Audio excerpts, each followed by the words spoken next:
Help support the show by joining the Patreon or becoming a YouTube member. Also, hit that like button and subscribe if you want more Browns-focused content. So I'm getting this one out the way because I know in any other film breakdown I do that includes SHEDEUR Sanders' play in it, the conversation about that film breakdown is going to be dominated by all the conversation about SHEDEUR Sanders. And I think there's a lot of other stuff I'd rather talk about with the team, stuff that I feel like is more pertinent to what's going to happen this season than how SHEDEUR looked in the second half of a preseason game. The too long didn't watch version of this is, he played bad. It's really not that big of a deal. I've been saying this since the game happened. Watch the tape. He played bad. Certainly didn't help himself. The guys around him weren't that good either. But he wasn't very good either. He didn't play above it. And, it was a bad performance. It's not that big of a deal, though. And there's a couple reasons why I think it's not that big of a deal. And I'll talk about it here. Look, I'm not going to convince anybody who's bought into conspiracy theories about how the Browns are operating or all this other nonsense that people offered no evidence of before people start to believe it. Because if you believe somebody is saying that Kevin Stefanski is changing the offense on purpose to make SHEDEUR looks bad without any evidence of that, then you want to believe that, right? So I can't convince everybody. I'm not trying to convince everybody. But if you're somebody who maybe you're a SHEDEUR fan, you want to know why people are saying he looks so bad, or you're a Browns fan and you really don't know what to make of it, let's walk through the tape. I'll give you my opinion and why I believe the things I've been saying about that performance and kind of just get this one over and done with so we could talk about other more positive things that I had thought happened in that preseason game. So let's get into it right now. We're going to look at the tape. This is SHEDEUR's passing attempts in this game versus the Rams. This one at the top of the third quarter. What I have marked down for this is he has an answer here. The stick route. We'll rewind this all the way back to the beginning. But he has an answer here. Rolls out instead of taking the answer, then takes the answer late. So 87, Sal Cannella is his answer here, right? Let me bring it up. He's just running stick, right? Little stick route. Sorry, I don't draw these routes well. Little stick, right? Just get the ball out on time. I know people were saying the quick hitting stuff. We didn't call any quick hitting plays. Yeah, we did. He didn't take them, right? Got to get rid of the ball here. Ball's got to be out. Really no reason for it not to be out. This look is not in any way. They're not even trying to fool you, right? This is pretty clearly a 4 shell, right? The linebackers don't really do any disguising. They drop back immediately. The answer is there. There really shouldn't be hesitation here from SHEDEUR. He bails out this pocket when it's clean. See, that's a clean pocket. He bails out. The only reason he gets pressured is because he runs out of a clean pocket here. 58, 68. Recovers quite well. SHEDEUR stays there, throws a stick. He's fine. He rolls out instead, and then he gets it. But why not just take the answer when it's easy? And I think that's a theme here with SHEDEUR, right? He's got to learn to make his life easier. He's not going to be able to play consistent NFL football if he can't just do what the offense demands, right? Take what's there. Do what's easy. He's not talented enough to live off of tight window throws, to live off of off-schedule playmaking. Though no football player in the history of football has ever been that talented, right? And that's not an insult to SHEDEUR. I know some people will hear this because it's not a compliment to him and take it as an insult. It's not. Pat Mahomes isn't talented enough to live off of playmaking. Pat Mahomes had to adjust his game over time to become more sustainable in the NFL. Josh Allen is not talented enough to live off of that. Those are two of the most talented quarterbacks that are in the game right now, right? Two of the most talented quarterbacks of all time. up there with Cam Newton, up there with whoever you want to throw. Those guys couldn't live off playmaking alone. Those guys had to find out ways to make quarterbacking easier for them, to take what's in the offense, to make the game a little bit more boring. He ain't one of those guys. If he was one of those guys, he'd be a top 5 pick. He ain't one of those guys. So if they can't do it, why can you, right? And again, this isn't the worst example. This is one of his better plays, in the game. But it just goes to show you, like, even in a play where he did get positive yards, just take the stick. Just take the stick. It's right there, right? It's right there. There's nobody coming for it. Nobody broke on it. The coverage is telling you exactly what's going to be open pre-snap. You should know this, right? Look at this. The second you see that linebacker jump back, you got that stick route, right? The DB on the far side didn't cut in. He started backpedaling.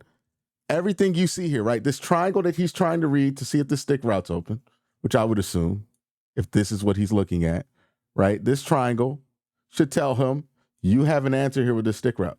This is something that we've seen Dylan do effectively. This is something that we've seen Joe Flacco do effectively. I mean, you should be able to do this. Instead, we hesitate, get to it late. That's fine. But why couldn't you get to it earlier? Makes me worried about, like, what's going to happen the rest of the game. Why aren't you seeing it? It's the basic stuff. Was there somebody clogging up the passing lane? No. So what's going on here, right? Like, just get this ball out. Just get this ball out. And let me see where his head is. Where is he looking? He's looking right at it. He pumps. Why does he pump here? Right? Again, the ball pat thing, I don't care if you pat the ball, if you throw it after you pat it. But why are you not triggering with this?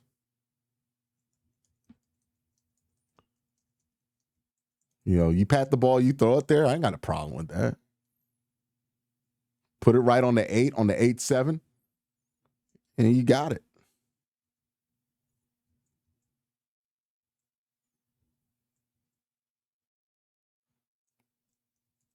Take what's there. Make your life easy. All right. Second play here. I thought this was fine. Right? Pressure. Nobody's open. Just runs here. We could run it back here. Rewind it. Okay, so I want you guys to notice one thing here. And it's not because he did it bad, but I want to point it out later on when he starts really getting awful with it. Look at the footwork here, right? This is a little 3-step drop. You notice where he's at in the pocket. Now, that's not a perfect 3-step drop. It's a little bit off, right? You would like him to be a lot more clean here at the top of it, but that's about where you want him to be, the landmark on this field, right?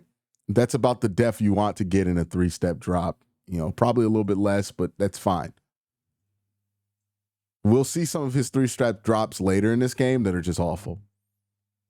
Yeah, but Sal Cannella does all this bullshit at his top of his route. He gets locked up. 89, he going for a little deep out. It's not good. Covered. Everybody's covered. Nothing's really there. Check down's not really there. At that point, I don't mind you just trying to get something going here with your feet. It's third down. Try to do something with it. I don't mind that. I really don't mind that.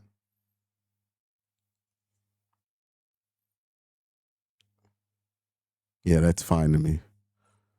All right, let's get to the third play.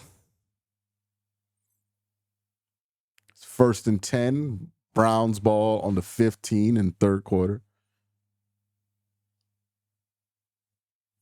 A little motion here.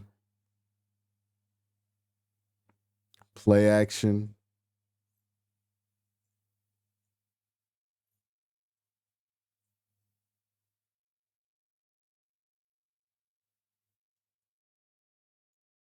I guess you could say maybe he could hit 87 here on this seam.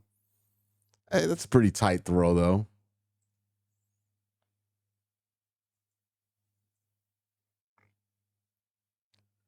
Yeah. And look, this is a pick a side read. You're really only going to look backside if there's some kind of alert. So I know people are going to see this pop open or this somewhere in the flat pop open, but it's really only there for an alert. Probably reading, my guess, from this hash here on. That's what he's told to look at, unless there's some kind of pre-snap alert. And it's probably 1, 2. I don't know 100%. I think JT O'Sullivan, when he does his breakdown, will give you a more clear answer. He's run these offenses in the NFL before, but that's my best guess on it, right? That it's a half field pick aside. Well, not even pick aside. He doesn't get the pick here. But it's a half field situation. So yeah, that pops open, but I don't think the alert was there to trigger it. So I'm not really going to be upset about that. Let me see from the end zone angle how much space was there for the tight end. I mean, that's enough space to throw it. If I'm just looking at the route here, the break. Let's look at his drop.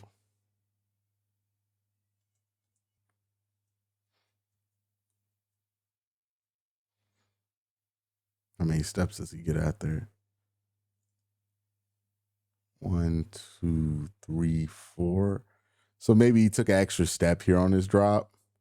Maybe if he doesn't do that, he's able to get that ball off. It's tough, right? You expect that from more of a polished product. He's still developmental, so you're willing to let that slide.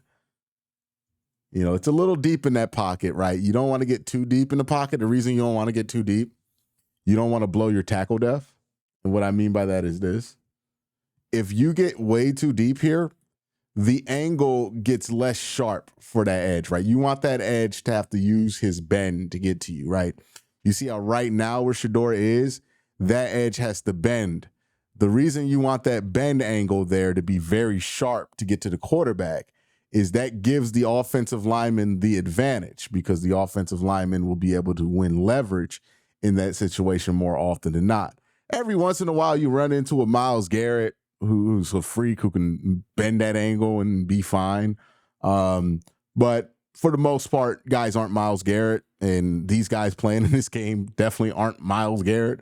So you do want to be cognizant of that. You know, when you're watching a quarterback play, you're assessing whether these sacks are his fault. How sharp of an angle did this guy have to cut to get to him, right? Because if he gets too deep, let's say he's back here, right, sitting, all of a sudden that angle's not sharp to get to that quarterback, and now you're putting your offensive tackle at the disadvantage. We talked about this a lot with Deshaun Watson missing his landmarks in the pocket. This feels like he missed the landmark a little bit. I wouldn't say it was so egregious that you should be furious at him, but it's a little bit off, right? It's a little deep. I think this is a little deep. You would probably want him about a yard or a half yard upfield before this, right? It's a little deep. You know, if we look at where he ends up marking here, yeah, these aren't very sharp angles that these edges have to cut. So that's the point of critique. It's not the biggest deal in the world, though. I wouldn't hold that against him at this point in his development, if we are seeding that he's developmental. But just that little bit of offness like that cost him the ability to get this ball out, right? 87, you had a little bit of a lane there. You could have layered that one through, got an 87 the ball, you know, had a nice little play. And, you know, there's going to be a yak opportunity if you throw it accurately. So that's there. That being said, you know, the feet taking you out of that, I don't mind getting to the check down here. And the running back just doesn't catch the ball. It's 1st and 10. I don't mind taking a check there. I mean, so far, it's not the worst thing I've ever seen. So that's good. I've seen a lot of really bad, though. Yeah, this is a little deep here, right? A little deep. Obviously, the tackle play is not all world, right? The right tackle gets beat a little early here, even after some help from 82. Just doesn't get set out. I don't know what he's doing here. Gutierrez is trying to help the guard. I don't know. So not a great rep here from that tackle. I thought 72, not the best rep there either, right? Not very powerful here either. But, I mean, both these guys are going to be, I think they already got cut. You know what I mean? So, yeah, not great offensive line play, but you got to help them out, right? When you know your guys aren't that good, got to do things to help them out a little bit. And that's why I thought he did well in Carolina. You know, he did a little bit of that better. But, yeah, just none of the progress that you saw from Carolina showed up here, right? And it wasn't like he was automatic with it in Carolina, right? Like there were times where he was a little off, wasn't really getting to where he needed to. But it was definitely not as frequent as it was in this game tape. 3rd and 8 here. 3rd and 8 here. I got this one marked as fine. It's not that big of there was really nothing there, right? I don't mind trying to create here. Again, it's 3rd and 8. You want to create on 3rd and 8 if the structure of the play is not there, I have no problem with that. Right? 1st down, 2nd down, I have more of a problem with it, right? But here, nothing's open. You know, you this little ball route, not there. Tight coverage.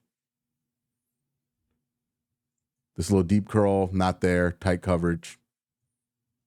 Check down, not there. Both check downs, not there. I don't mind breaking out and trying to make something happen here. So I don't think that one's a bad play. Let's go to play number 5 here. Let's get out of this. Go to play number 5. All right. Play number 5. I do have a lot of notes for this one.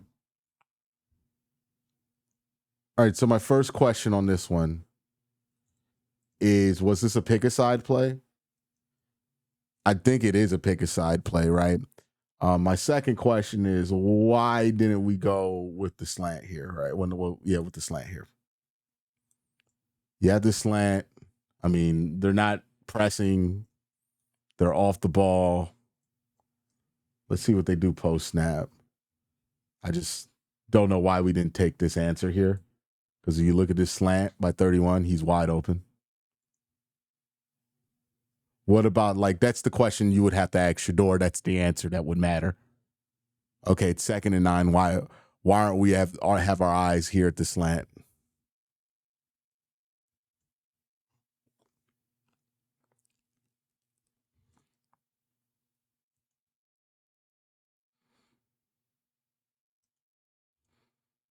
I mean, that's a quick answer there. His eyes aren't there. He's looking on the opposite side of the field. So that'd be my first question. You know, don't know the answer to that, but why wasn't his eyes there? I don't see a compelling reason. Like maybe he thought he had numbers on that side.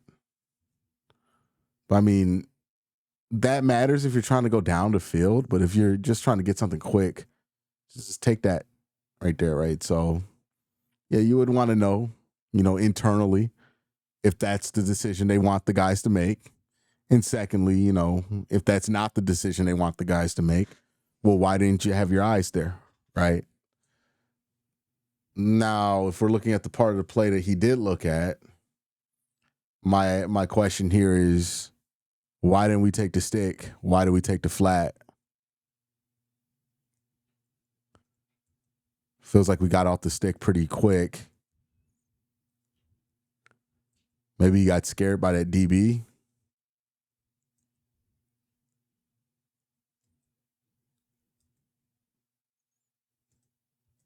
I don't know. Feels like by the time he's about to let that one go, you can see the DB cross the face of 87. Yeah. Like, you're watching him right there, and he's seeing you lock on to that running back. He knows you're going to that flat. So something funky happened there. But I think the ball should have went to Sal Cannella here.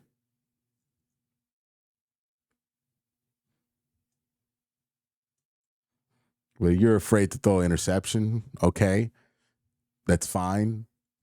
And again, the real answer that needs to be the question that needs to be answered here, whether you go to Sal Cannella or the flat, that's debatable, right? I don't know why we aren't having our eyes at this slant here. I mean, it's going to give you everything you want. They're playing off of it. They've been playing off a lot in this game. What compelled them to go with the flat route there? I don't know the answer to that question. All right, let's go to this next play. Got a lot of notes for this next play.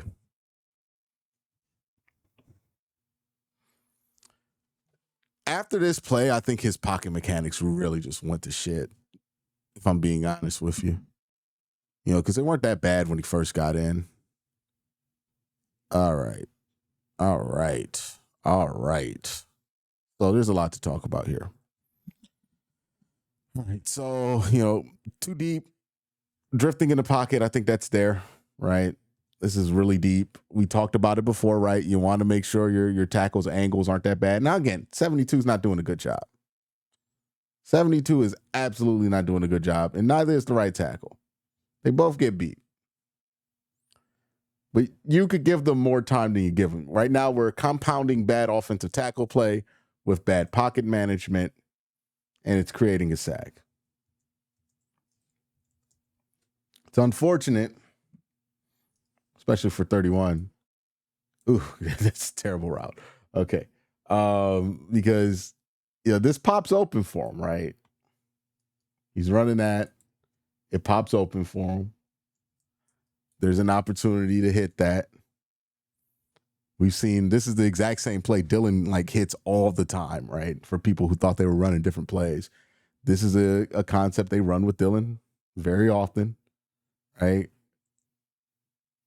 Dylan works through, gets back to the middle of the field, throws to 31. And look, SHEDEUR works through it. He gets to the middle of the field. He's just a little bit slower, and the ball just doesn't get out. And look, there's a significant amount of pressure here too, right? So, again, quarterback position is never just going to be one thing that goes wrong. Multiple things are going to go wrong. If you're SHEDEUR Sanders and you're looking at the things you can correct, because you can't inhabit 72's body and make him a better football player, right? Same thing with the right tackle. But if you're SHEDEUR, you can make their life a little easier. Let's go to the back end zone camera. Yeah, if you're SHEDEUR, you can make their life a little easier. All right. Maybe not get so deep in this drop.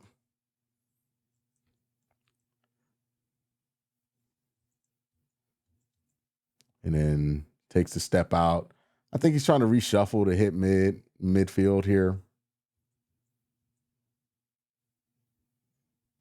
And again, it's 3rd and 8. I don't mind him waiting for this to pop open. This isn't a just take the check down, move on with the game situation. It's 3rd and 8. You want to get a first down here, right? Or something that has a reasonable chance to hit a first. And that end's going to be the thing that gets it.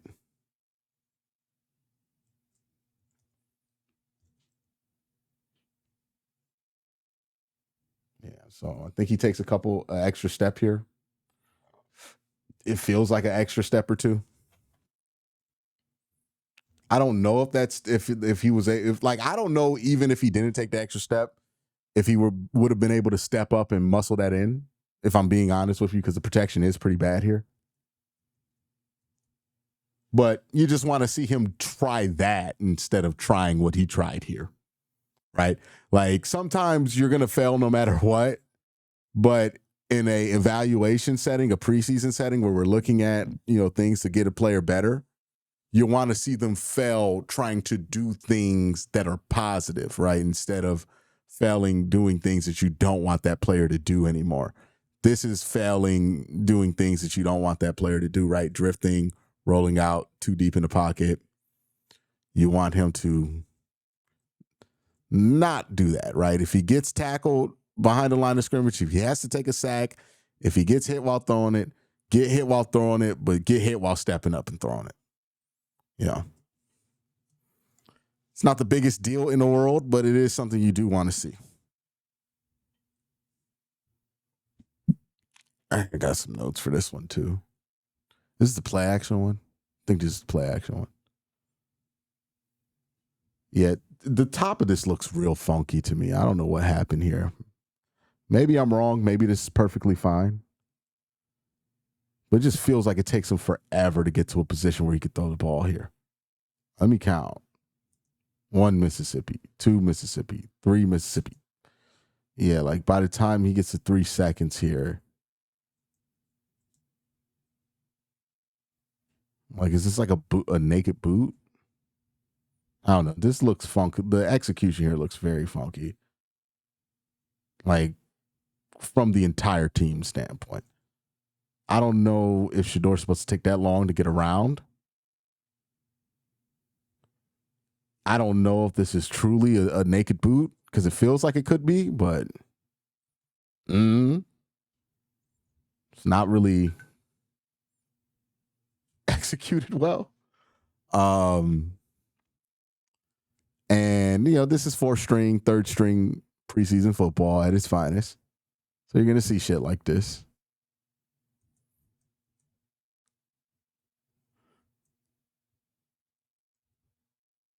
Here's the note for SHEDEUR, right? Okay. So you didn't get the ball off, whatever, right? Whatever. It looks kind of funky. You know, maybe if this were ran, executed better, maybe you have a chance. I don't know. It's pretty tight, but you might have a chance here. Over this hash, hit this over, right? Right here. Like, that's an answer. Feels like you might be able to get that, especially when this window is moving this way, right? Everybody's moving this way. So it feels like that window is there. But I think just how long it took him to get his eyes around made that impossible. And I don't know why it took him so long to get his eyes around. Feels like it's bad foot. It feels like it was bad execution on his part. Like, I feel like right here, he's supposed to be at a position where he can powerfully throw that ball off. And look, if this is a naked boot, you're expecting a man free. That's also the other thing here, right? I know people are going to see this free runner and go, oh my God, you know, what protection were they in? Well, this is a naked boot, right? You're expecting a free runner. You're the quarterback. You know somebody's going to be a free runner. You know you don't have time to waste here. So that's why you got to get around quicker. Like, sometimes you know somebody's going to be coming and you just need to get that ball out. And no real sense of urgency here by SHEDEUR. And here's the second thing that pisses me off. This is the second time he's done it, so I have no real energy for any excuses on this. Get rid of the fucking ball, man. Like, honest to God, what are you doing here? He does all this running. Okay, you escape him. You got time here. Throw this thing out of bounds. Nothing's happening. It's dead. You want nothing here. Maybe you could hit this running back here if you really wanted it, but you don't seem to want that, right? Like, you did not even attempt to look his way or throw it. Why take a sack? Because what he does here is loses 2 yards and takes a sack. That's a sack. That's absolutely 100% avoidable. And that's the second time he's done it. He did that in Carolina too, where he did all this running around, twisting, double twist, and then he took a sack because he ran out a yard behind the line of scrimmage.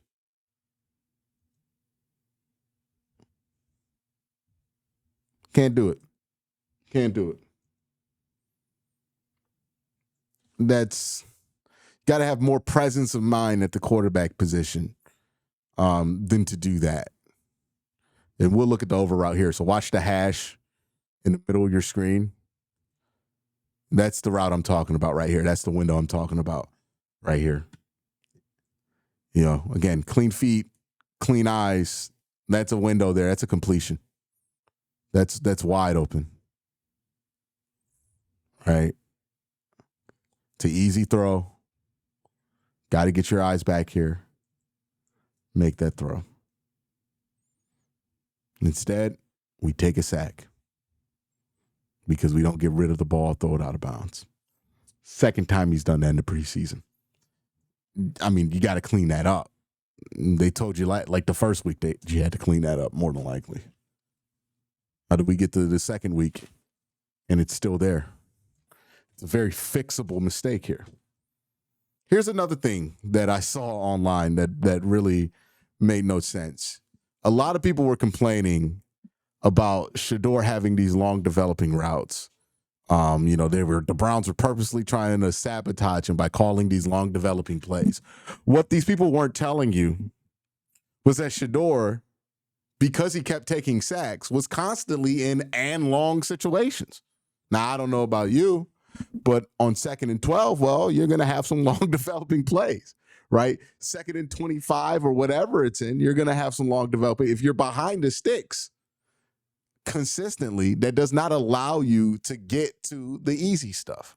Again, this is why staying ahead of the sticks in football is so important. You ever hear Tom Brady talk? He always preaches about the importance of being able to stay ahead of the sticks. This is why procedural penalties, holding, all those stuff are drive killers because it gets you behind the sticks. And when you get behind the sticks, well, you got to call longer developing plays to get you back. So people complaining about the fact that he had these long developing routes. Well, part of the reason he had to deal with these long developing routes is because he's putting the team in a situation where they have to call that. A lot of the cope that I've heard trying to act like SHEDEUR's game, his bad game, was anything more than just a bad game, was some example of the Browns trying to sabotage him. Every time you hear somebody complain it, it's almost like their accusations are actually like evidence, or what is it called? Accusations are just kind of like, what is it?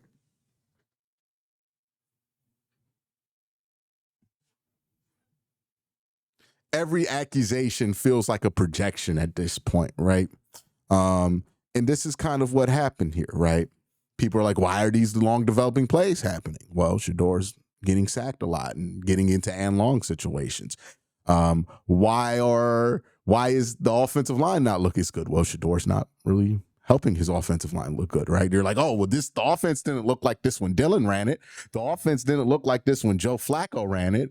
Well, it's because SHEDEUR's not executing the offense properly. These are all things you hope to fix over time. And, we're not going to give up on SHEDEUR right now. But it's the reason you have the complaints. There's an answer there if you're willing to look at the player that you're rooting for, right? Like, he just did not have the game that he wanted. Let's continue. 2nd and 12 here. I mean, he had an answer here on both sides. Again, the question is why eyes middle here? Why are you so fixated on Sal Cannella?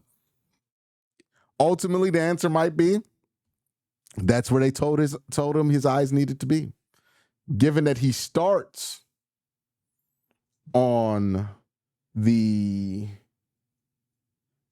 short side of the field, so given that he starts here and then works middle, tells me that that's not what the coaches told him to do, in my opinion. But he kind of holds there. Now, he has two answers here, right? He has in, out, top and bottom of your screen, right?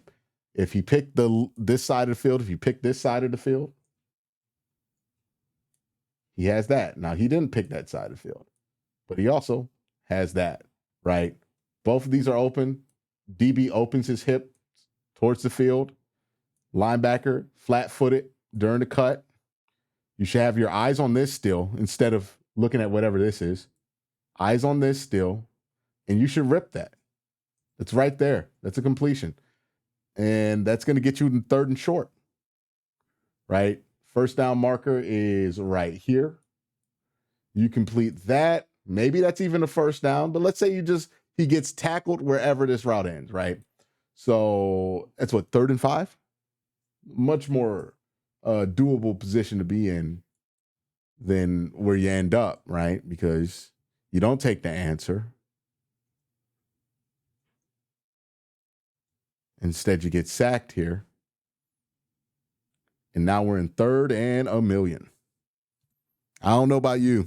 You tell me. We could put a poll in chat. Would you rather have 3rd and 5, or would you rather have 3rd and 35? I personally would rather have 3rd and 5 here. Let's look at the end zone angle so you can see where his head is, right? This is what I'm saying. Watch his eyes here.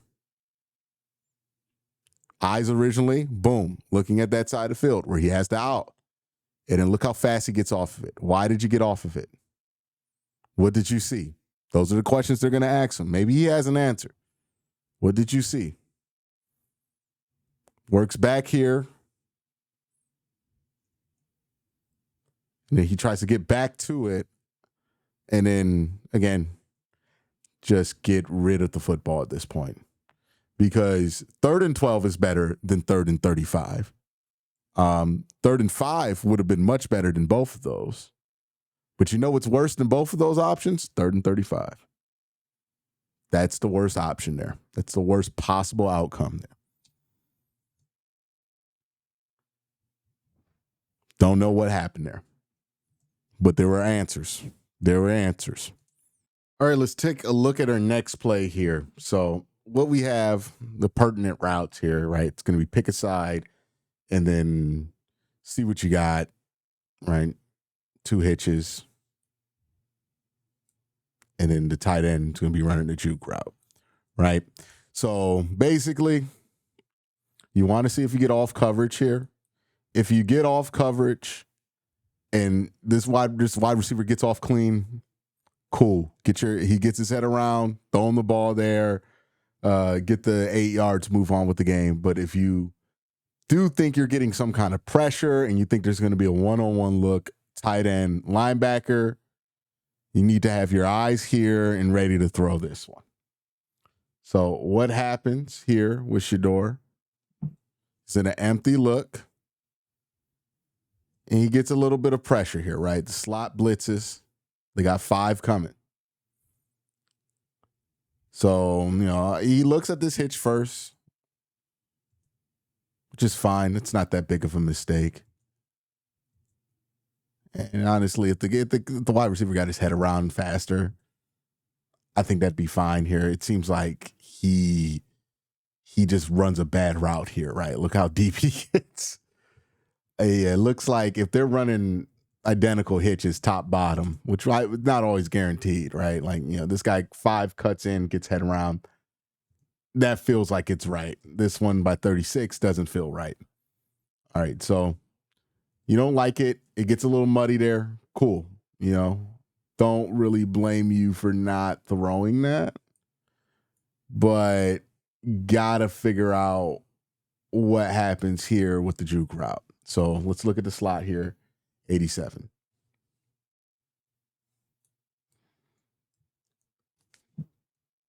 Gives this juke route. And right here, boom. You get a one-on-one look here on an island, off coverage, one-on-one. You're looking dead at him. The second his feet make this cut here, right? This outside foot plant, upfield, ball needs to be on its way. Right here. Ball needs to be on its way. Instead, SHEDEUR is sitting here and he can't get this ball out. And a good part of the reason is giving me flashbacks of other film breakdowns is because his feet aren't in the right place to get this ball out. Right here. He should just be at a place to deliver deal. That's an easy throw. It's going to be a big play for you. It's going to be huge for you. It's going to get you a first down here, possibly start a scoring drive. Like, you're almost in scoring territory. You got to make this play. There's no excuse for him not to make this play. It's there. Ball's not out. Instead, we take a sack. Now, I'd rather have a first down, be in field goal range, than be in 1st and 12 or 15 or whatever we're going to be in now.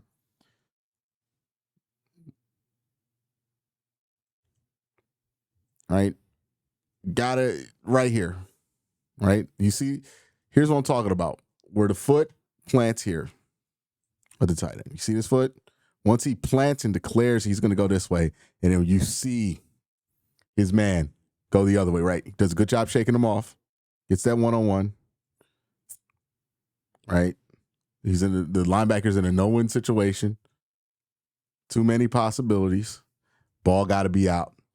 And look, he has a window there. But why is the ball not out? Well, look at SHEDEUR. He's not even in a position to throw this ball right now. Why is he not in position? Because he has bad feet right now.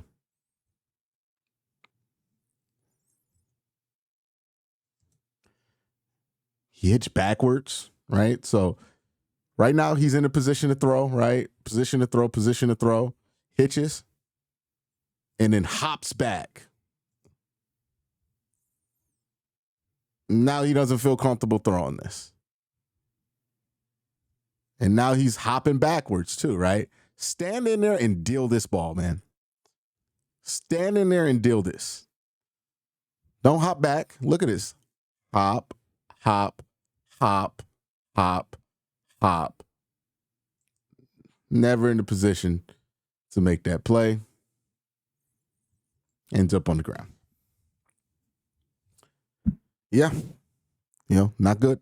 Not good there. All right. This one I got marked as fine. Oh, yeah. Look at that. That damn. Finally. Here. Good step. Not too deep. Look at that. Look at that step there. Again, not too deep in his drop. Just 1-2 pop. And look at that. It's right there. They're giving you the off coverage.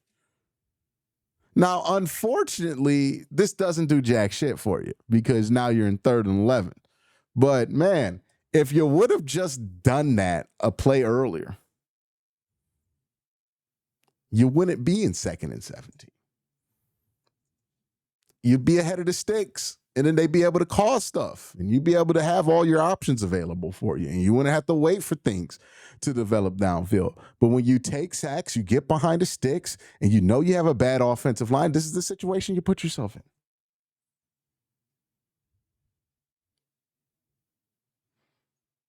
Look, man, when the game goes bad for a quarterback in the NFL, it's not just one thing. It's going to be a bunch of things that start to snowball on top of each other, right? And we could just point it out here. All right, so SHEDEUR gets behind the sticks. He takes a bad sack. Well, because he takes a bad sack, he's going to have to try to get that yardage back. They're going to have to call longer developing plays, right? Those plays are going to have to be called. The offensive line is not very good, but you're putting more stress on the offensive line because you took the sack earlier when you didn't have to. And then that leads to you rushing through these decisions, not being able to take easy stuff, right? Which then makes your life a lot more difficult. They stack on top of each other, and that's a lesson that he learned. Hopefully.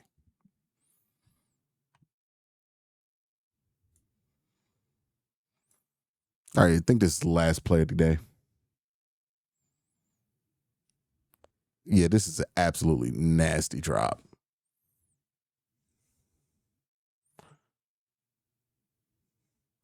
All right, so they're running mesh here. So mesh. Ooh. That's not giving the right idea. Right. It's a man beater. You could also use it in zone. It's 3rd and 10. They're just trying to get something positive on the books here.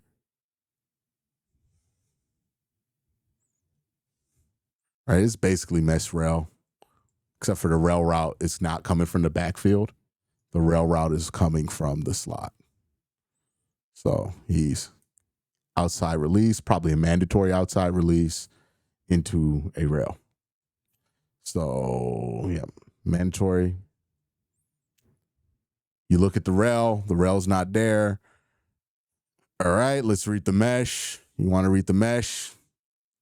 Just got to read this triangle here.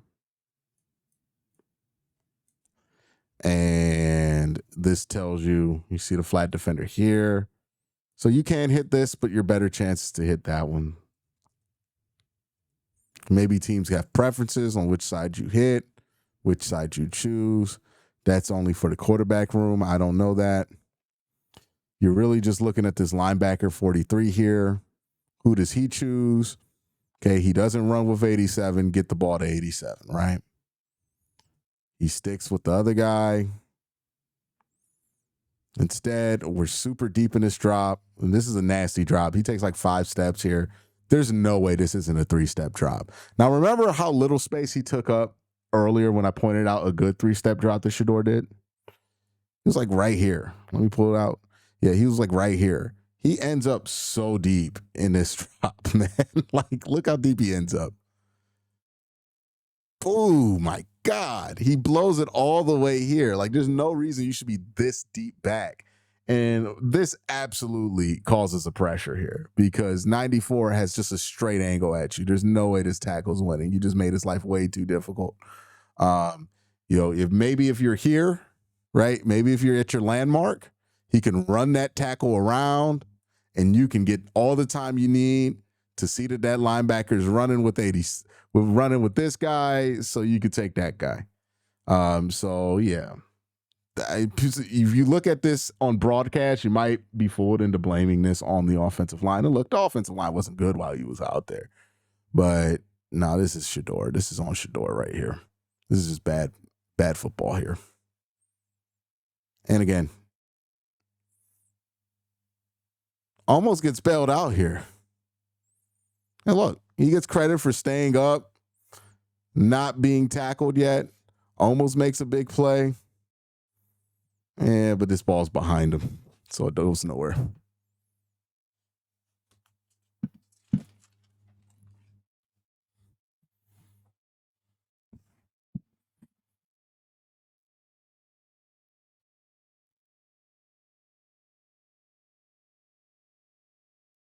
Yeah, so just small details.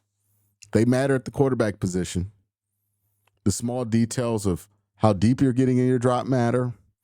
Small details of where your landmark is.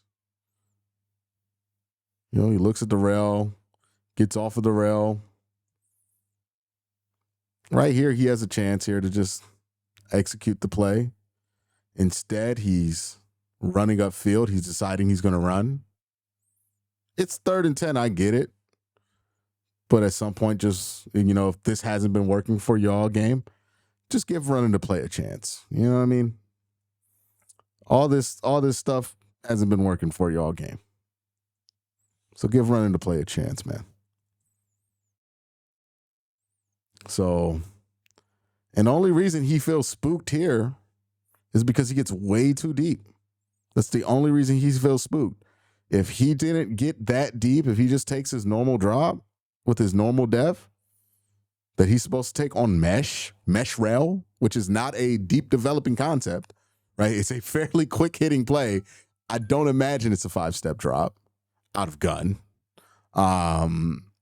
So yeah, he's way too deep here in his drop. That creates a pressure. Because he gets pressured here, he just kind of bails on the play. There's no reason to bail on the play here. That's on him. So those are the 11 plays of SHEDEUR Sanders. It's not as bad as some people have made it out to be. It's also not a conspiracy theory. These are the plays that they were running when the other quarterbacks were in there. There isn't some mystery that needs to be solved, right? Are the players that are in the game right now, do they suck? Yeah, they suck. But go watch the 4th quarter of any preseason game and tell me who's putting great players out there in the 4th quarter of a preseason game. Like, who's supposed to be out there? SHEDEUR was the 3rd quarterback. He's the 4th quarter. It's the 4th quarter of the preseason game. You're not going to have Joe Thomas out there blocking. You're not going to have Joe Bitonio out there. You're not going to have, you're not going to have Calvin Johnson out there running routes in the fucking 4th quarter of a preseason game. It makes no sense. So yeah, the guys weren't good on his side of the ball, But the Rams aren't keeping any of these dudes that were playing in this game, more than likely. So, you're in a fair situation here. I hate to break it. It was a bad game. He looked bad. It was not an impressive showing. It's also not that big of a deal. Everything that we saw on tape here, it's fixable. We've seen him put strides towards fixing these things. Maybe he hit a wall. Maybe the injury threw him off a little bit, and he got caught at the wrong time with this game. And that's unfortunate. But it's not that big of a deal. Again, there's no conspiracy here. This is not the Zapruder film. I'm pretty sure people will continue to break this down, this fourth quarter preseason game down, like the Zapruder film. It's not, it's just bad football in the fourth quarter of a preseason game, which is fairly common. The only thing that's uncommon is that the quarterback in the fourth quarter of this preseason game is a very popular quarterback that's driving a lot of conversation. And, unfortunately, because he had a bad game in the fourth quarter of a preseason game, people are freaking out about it. I advise everybody just to fucking relax. It's not that big of a deal. But y'all let me know. Peace.